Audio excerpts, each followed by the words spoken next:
He's the president of Acronis, a global leader in cyber protection. But he's not here to talk about technology. He's here to talk about the one thing that truly matters: survival. He sees the hidden costs and catastrophic failures that most leaders overlook until it's far too late. This is Gaidar, and this is your wake-up call. Your retail stores losing $10,000 an hour during downtime, and you have 4 hours of downtime every month. This isn't an abstract threat, it's a mathematical certainty. He forces you to stop thinking about protection as an expense and start seeing it as the only thing standing between you and devastating calculable financial loss. You rely on AI for critical decision-making or for critical tasks. Higher risks you create. While the world rushes to adopt AI, he's sounding the alarm on the hidden dangers. He reveals how your biggest efficiency tool could become your most catastrophic point of failure, manipulated in ways you've never considered. If something goes wrong and you believe that you have backups that you can recover, that's the worst situation to be in.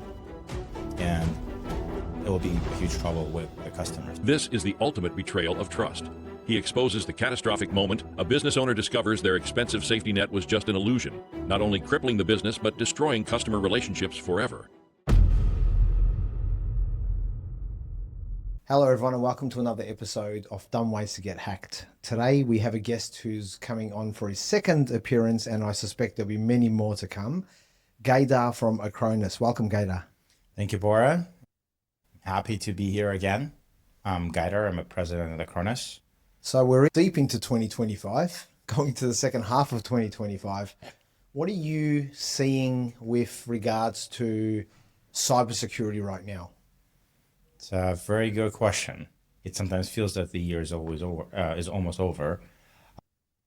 So if I think about what's new in cybersecurity, is probably AI, and everybody's talking about AI. But when you think about practical applications, there are a few. One is AI is used everywhere to run phishing, create a phishing website, and everybody's talking about it. But I would say more interesting application is using AI to do the vulnerability assessments, do the pen testing, creating the exploits.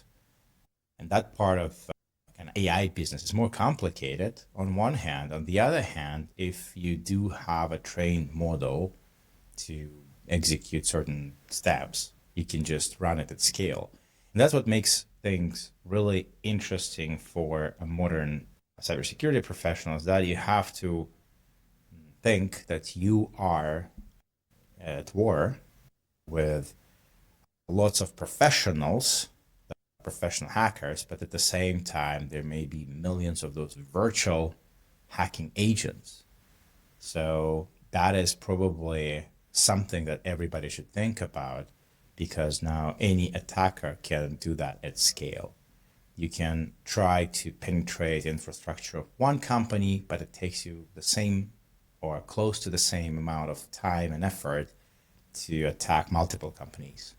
Yeah, and just to keep it simple, I guess what the general public might be more aware of is that they think bots. So when you look at your X or Twitter, when you look at Instagram or even YouTube these days, there's just bots that reply and people get annoyed. And there are services out there like hacking as a service, where these guys literally, you can go just like your Microsoft 365, you can pay these guys, they will give you access to software and technology that's been pre-programmed, like a bot, if you like, to attack your or anyone's business for that matter. Is that right? Yeah, I would say for general public, what's the difference between the AI they used to? I bet a lot of people are used to ChatGPT or Claude AI or DeepSeek, is that the AI they usually use is reactive. So you have a chatbot. So you ask it to do something and it does it. The agent or agentic AI is when AI does something on a schedule without any input from the user. So basically it works, and then it can produce some results and deliver it to you. And the difference here is very simple. Instead of an assistant, it becomes like a virtual employee. And a lot of people use agentic AI now. So like virtual assistants that they would work with your schedule or read the news for you and inform you about something. So you can create sophisticated workflows around those virtual employees. And actually, it's an interesting topic, but some companies, and I talk to a lot of startups, they actually work on managing people and AI in a similar way. So imagine soon HRs or like head of HR and CIOs will be the same people. So you manage people and technology at the same way. And in cybersecurity context, you have those security researchers that don't sleep. They just keep running, keep looking. There's a new vulnerability published. They can immediately learn about it and then try to apply it everywhere. There will always be some unpatched system somewhere. There will be some customers that are not protected. And even when a vendor or a security researcher publishes a paper about some vulnerability, this AI agent can be fast to build an exploit based on that vulnerability and go after those who are slow in applying patches. So that makes life interesting, because if you think about typical MSP, when you have a security patch, you usually apply it as soon as possible, but most have some window for testing, for sandboxing, and maybe it will take a day or 2 or 3. And I know a lot of people, they have a schedule, like 3 days for security patches, 7 to 10 days for anything that is not critical. So in that window, before the patch is applied, the system is vulnerable. So if a smart attacker uses those agents to track vulnerabilities that are being published and then immediately convert them into exploits, they have a window of opportunity. Yeah, and that's I guess that's a big thing. MSPs, they're so reactive, and they implement a set and forget system. We're seeing more and more of businesses where they are a reseller almost more than a actual MSP per se, in that are they actively actually looking at it? Are they relying on other services to look at it? And the difference between, I guess, that MSP who's super active, has a staff or has the environment set up to warn you on what the vulnerabilities are, is one of the biggest things I'm hearing out there at the moment. Is that something that you're aware of? I think there are kind of a few different ways to look at it. So I speak to MSPs every day, and I clearly see those who struggle to provide security services just because they don't have enough people or don't have the expertise. And I see those whose expertise is security services. So MSPs, they specialize more and more. And a lot of MSPs without security expertise would prefer to outsource that to a vendor, to have an MDR service from a vendor or another MSP. What is interesting here, what you said, is that MSPs becoming resellers. I actually don't see that really, because even those who have their own tech stack and that's fully integrated, even those with a high level of business maturity that would onboard a customer and replace everything they have with their technology stack, they can scale. They can scale quickly, but still the core service is still managed services. They'll manage the infrastructure, they'll provide the help desk, they'll handle all those tickets, and that is a core of the offering. So I guess a lot of MSPs would like to install stuff and just let it run, and maybe agentic AI will help here.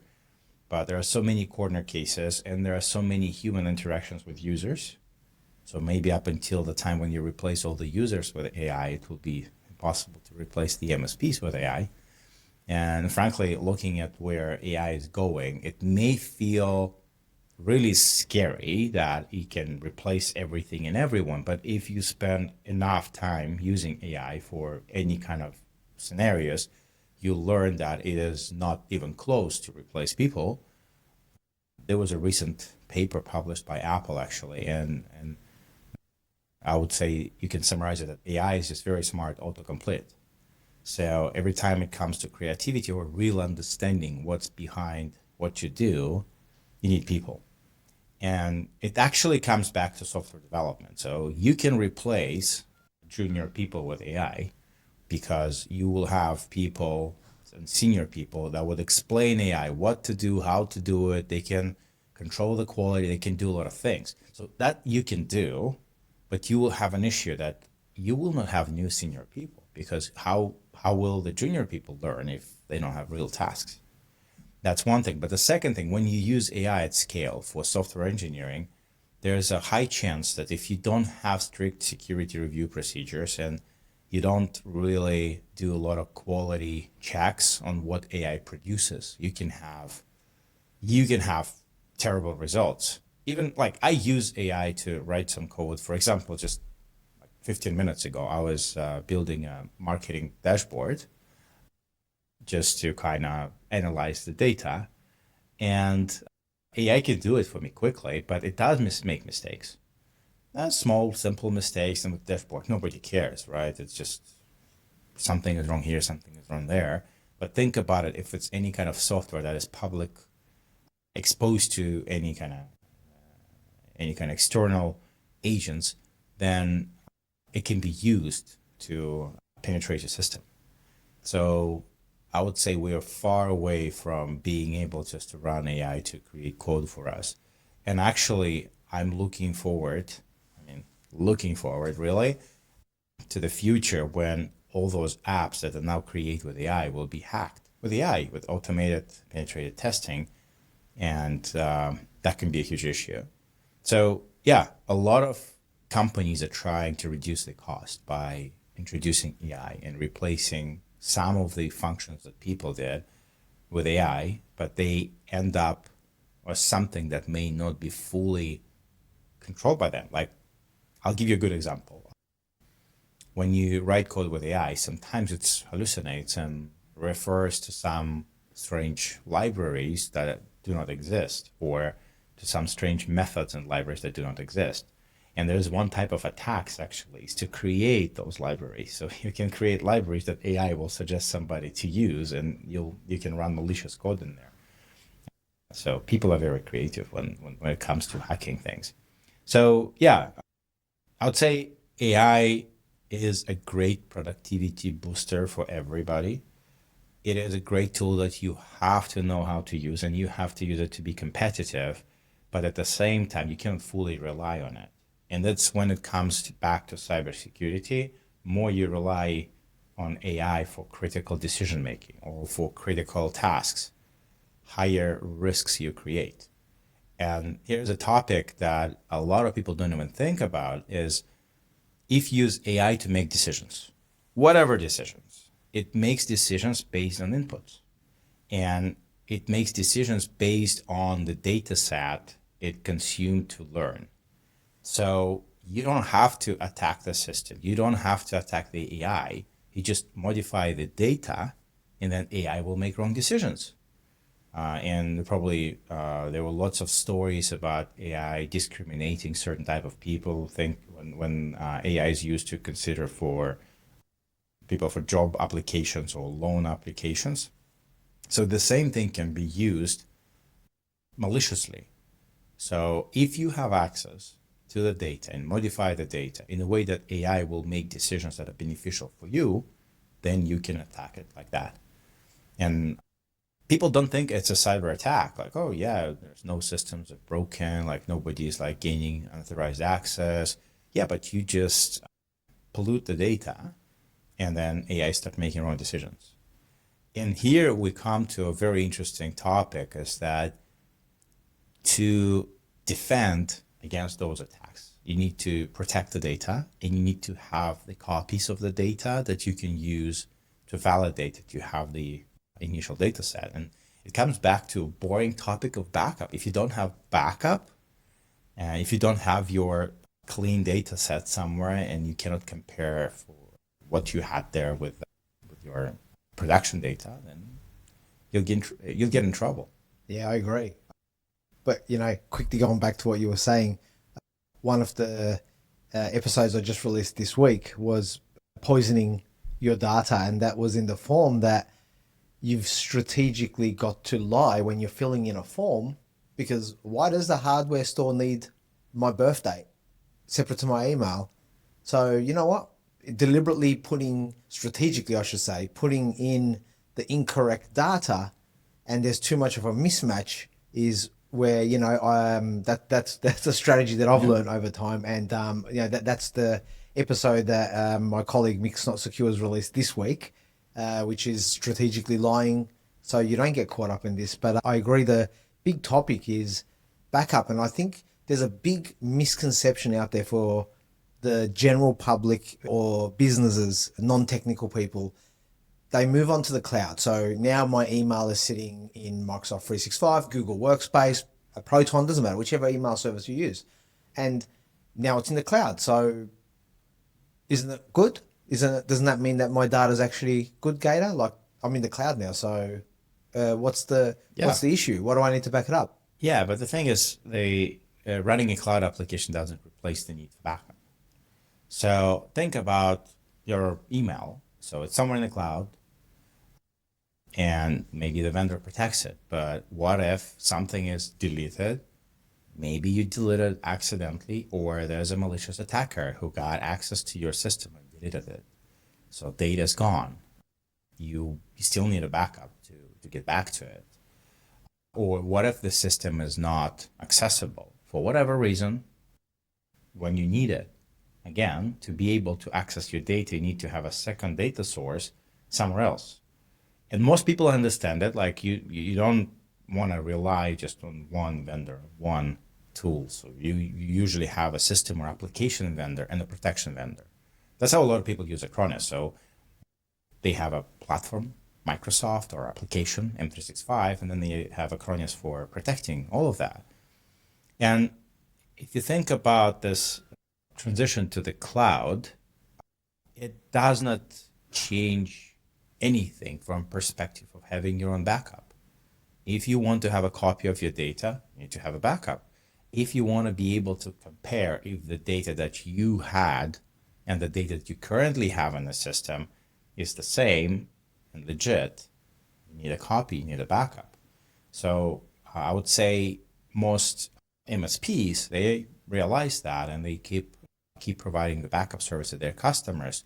And even if you think about cybersecurity, in cybersecurity, there's famous CIA triad: confidentiality, integrity, availability. So backup is availability.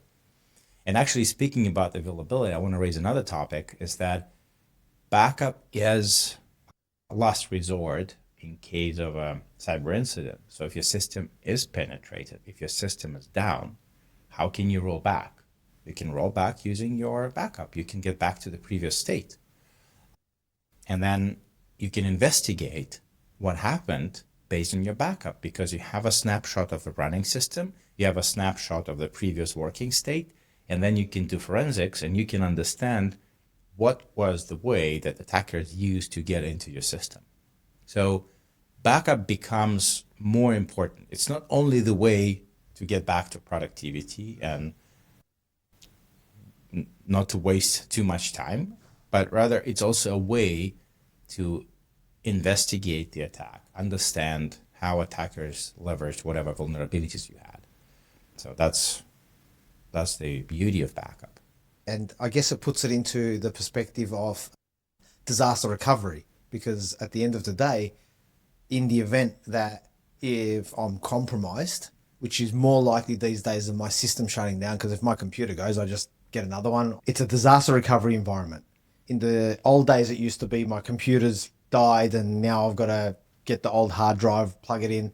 These days, it's so simple that you just log into your system, you log into your Microsoft or Google account, and there's all your email, there's all your calendar contact, your data.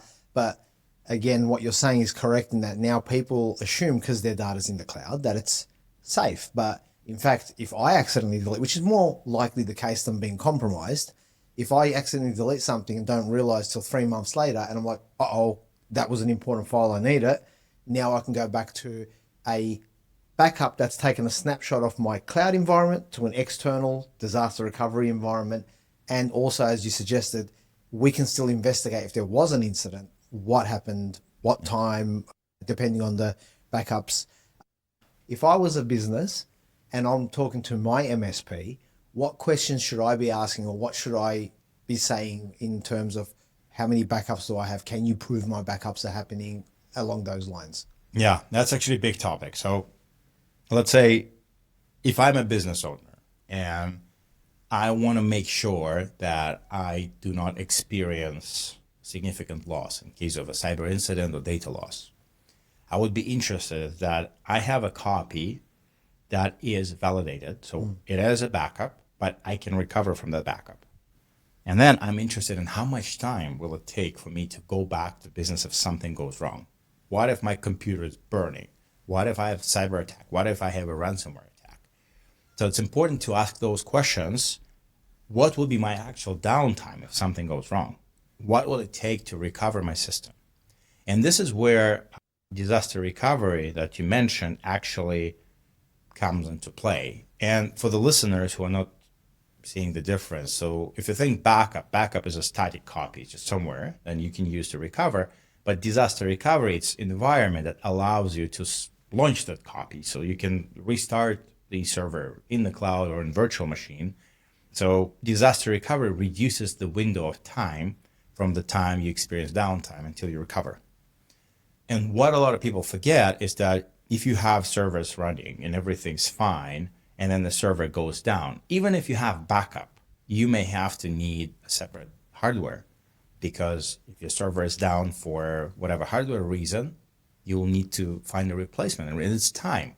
And for a lot of businesses, downtime is cost, and sometimes cost is significant. And that's a mistake a lot of business owners make when they think, okay, if something goes down, I'll be back in an hour, 2 hours, 3 hours. But the question is, how much money did you lose? What was the opportunity that you lost? Think about a retail store. And for example, I just recently spoke to a partner. They work with a retail store that experiences downtime all the time. Like they have registers going down and they cannot sell. Then they actually lose money, because for that amount of time that they're wasting until going back to business, they're just losing customers. And they downtime like $10,000 an hour. So $10,000 an hour, that is just what is they are losing, but they don't think in terms of that downtime. And that partner that was telling me that story, they said, look, we came back to that business owner and told them, look, your retail stores losing $10,000 an hour during downtime, and you have 4 hours of downtime every month. We can reduce that by transitioning you from regular backups to disaster recovery. So the moment something goes down, the server goes down, it is within 15 minutes or even less launched in the cloud. All the agents, all the clients that are working with the server keep working with the server as if it is in your infrastructure. So instead of an hour, you have 15 minutes or even less. And that's significant saving that we can actually calculate in real dollars. And that owners apparently said, of course, let's do it. And that's what MSPs are forgetting, is that the downtime is direct cost to the business. And for some businesses can be significant. And in modern world, if you think about disaster recovery, for example, Acronis offering, it's relatively simple. I mean, it's easy to implement and it's relatively low cost. So there is no need to think that disaster recovery is only for the large enterprise or it's super expensive. We cannot afford it. So disaster recovery becomes part of the overall cybersecurity framework, if you think about it, because if you have a cyber attack, instead of recovering from backup, replacing whatever you had, you can launch the copy in the cloud. You can keep running your business while you are figuring out what's going on with the actual server that was attacked. And that saves enormous amount of money for the businesses. And I assure you that if you talk to any business owner, even like a small flower shop, and ask them about the cost of downtime, and they will be able to estimate how much they lose in terms of like how many customers they will lose if they will not be able to operate for a day, they will suddenly understand that they need a way to recover. And then they either would want to have a spare hardware so they have some redundancy, or disaster recovery. And then again, coming back to the questions that the business owner would need to ask is, hey, Mr. MSP or Mrs. MSP or whomever MSP, if I go down, I want to go back to business as soon as possible. But how do you guarantee that whatever backup you have is actually working. So you need to have a schedule on which you test the backups. If it's a recovery to spare hardware, do the recovery test. If it's a disaster recovery, whatever solution you use, and if for whatever reason you're not using Acronis, that solution should be able to do this automated failover, do the testing, and at least send a screenshot, hey, this virtual machine is loading and it actually works. Because without it, if something goes wrong and you believe that you have backups but you cannot recover, that's the worst situation to be in. And it will be a huge trouble with a customer. So I would say, coming back to the initial question, if I'm a business, I would say, how long will it take for me to go back to business? And what are you doing to ensure that whatever you promised to be is actually true? Yes, and that could be in any form, right? That could be in reporting, that could be in the restoring of a specific file. I mean, these days, you know more than ever that the cloud is where most businesses run out of. So most businesses, even their accounting software is in the cloud, their main email systems are in the cloud, and even their CRM's in the cloud. And even in those environments, I guess the advantage to Acronis is that they're still doing a cloud-to-cloud backup. I've accidentally deleted an email that was in there last week, or I swear there was an email in there, it's gone. Can you verify it for me? And there's many other environments that Acronis, I think, does really, really well with the disaster recovery. That's definitely something that we've experienced ourselves, and we love using the software. What difference does it make to a vendor to have a platform where they can use not just for backups, but for protection of their systems, whether it be local server, cloud, or in their PCs? What's the advantage to a business to have a single platform to do all that versus I've got one program that's my virus, one program that's my cloud backup, that's all separate? Where does Acronis lead the field in that? How do they lead the field? What's the advantage? Yeah. So there's a very clear advantage of the productivity of whomever is managing the system, but it's the advantage for the MSP. So if I have a natively integrated platform, it's one agent, one console, it means that my techs, they're working in the same environment.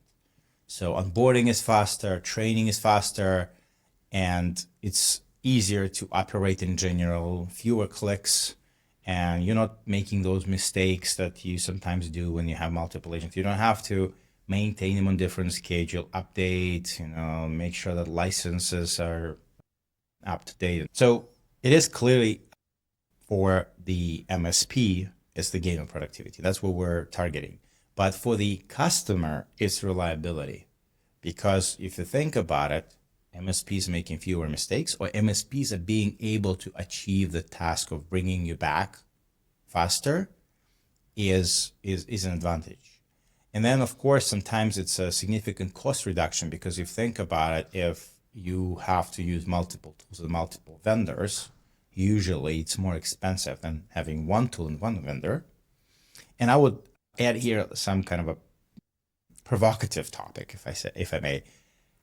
In the last maybe 5 years or so, a lot of MSPs are talking about the cloud in a way that everything moves to the cloud. We don't need to protect the local infrastructure. So your laptops, who needs to back up laptops anymore? Like, why? I need some security, yes, so nobody can hack in, or I can block the attacks, but why do I need to back up a laptop? There's nothing there. Everything is in the cloud.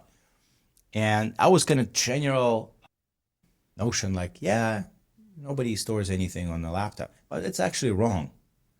I hear it every day that people keep saving data locally, and they have unique copies locally. And most of the MSPs, they actually do backup data. They do back up the laptops of the CEOs or C-level executives of SMBs, or sometimes for everybody, because you never know. Somebody says something very important on a computer that is dead, and you need to recover, and you need to have a backup. Then the other scenario is that you have a cyber attack, and you need to understand what actually happened. That's why they start doing backup of endpoints again. And this is where integrated solution is good, because for a lot of customers, you would have a backup from 365, email security, collaboration app security, maybe security awareness training, and then you have backup for your servers, and you add backup for endpoints. And with Acronis, everything is in the same UI, the same console, the same agent. You don't need to basically learn another solution or deploy another solution, which is great. And also from the MSP perspective, having one solution that you can use in different scenarios helps with their business, because they can start from offering a basic level of protection to their customer. So you have an agent, you have basic backup, local cloud, you have basic anti-malware, anti-ransomware. And then if you want to upgrade your protection or be compliant with regulations, you can add EDR or XDR, you can add cloud security, you can add remote monitoring management, vulnerability assessment, patch management, whatever, but it's still the same agent, same platform. So it's a few clicks and you add additional functionality. From the MSP perspective, this is upsell opportunity or opportunity to provide a better quality of service. And for the customers, just ease. Like, they don't have to wait until something else is installed or something is done with the system.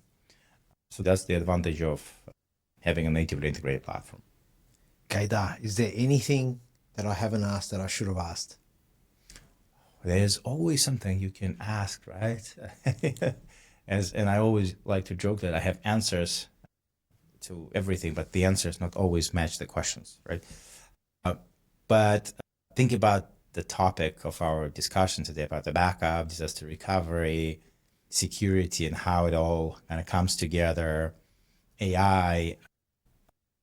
There's a general feeling that AI will change things for us. So everything will be very different. But at the same time, the same AI bringing innovation, reminding us that we need basic backups, we need to validate our data, we need to make sure that the data that we have is our data and nobody actually played with it or did something with it.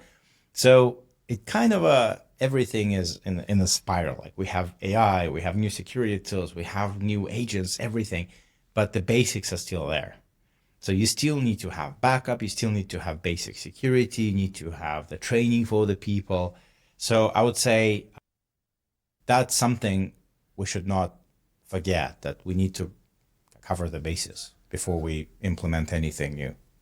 I agree. Keep it simple, stupid, I think, is a term that will last time from when whoever said it till now. Gaid, I'd like to say thank you again. You've come out and your second appearance on our podcast. You always put time away for us. Thank you very much. I really appreciate everything you do for dumb ways to get hacked. And me personally, thank you very much. Thank you, Bora.